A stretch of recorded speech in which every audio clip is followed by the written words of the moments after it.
نحمده ونصلي على رسوله الكريم أما بعد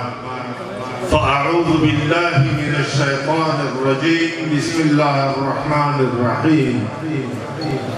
اهدنا الصراط المستقيم الآية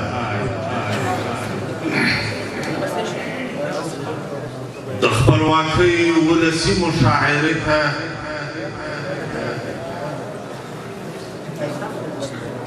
طول راغلو ملمنو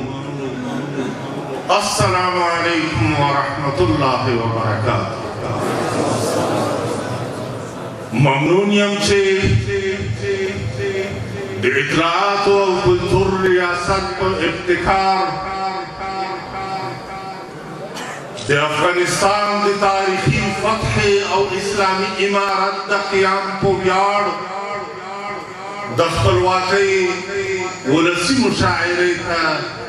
پومين راغليا هغه ورونه چې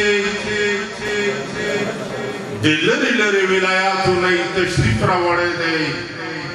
ځانګړي مننه کوم او په ډېره مینه ورته ښه راغلاست وایم درنو حضارو لکه څه قسم چې د دې مشاعرې د نوم څخه معلومیږي چې د خپلواکۍ ولسي مشاعره ده دا مشاعره او دا مجلس د هغو شهیدانو په یاد کې چې په 11 تنه بروتو کې کېناستل او په دښمن یې ور ودانګل نن یې نوم او نشان هم نشته خبر هم نشته بیرغ هم نشته لكن موږ ته دا عظیم افتخار راوبخلو دا لوی احسان یې په موږ باندې بار کړو چې موږ ته دا وطن نن آزاد دی اسلامي عمارت قایم دی چې خدای نظام حاکم او نافذ دی نعره تکبیر نعره تکبیر افغانستان اسلامي عمارت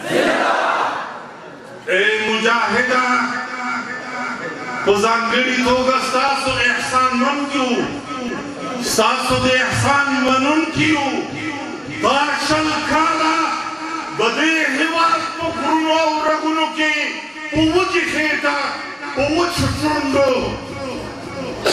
په ډېر تکلیف د هر خطر سره مخامخ وي لکن د دې هېواد د ازادۍ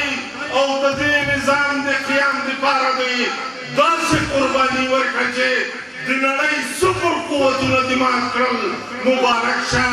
مبارک شه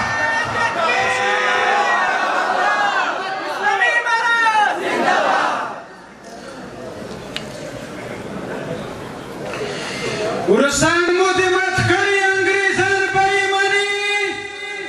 ورسان مو دې مات کړي انګریزان بېایماني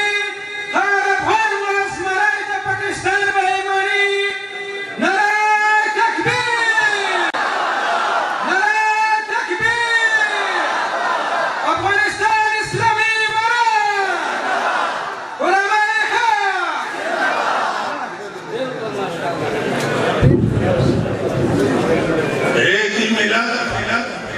هغه وګړي چې د دې مجاهد د دې طالب مجاهد د ساتنې لپاره دی بل کور هم قرباني بل ځان دې هم قرباني کړ بل بچان دې هم قرباني کړل د ملت غیرتي وګړیا ته په دې مطمئن اوسېږه هر هغه احسان چې تا د مجاهد سره کړی دی هېڅکله به هېر نه شي بلکې د هغو ارمانونو تر منزله به رسېږو کوم چې د مجاهد د ازل نه تر ابده پورې په خپل زړه کې ساتلی دی او د دې لپاره یې بېشایبه قربانۍ ورکړي دي زه ستاسو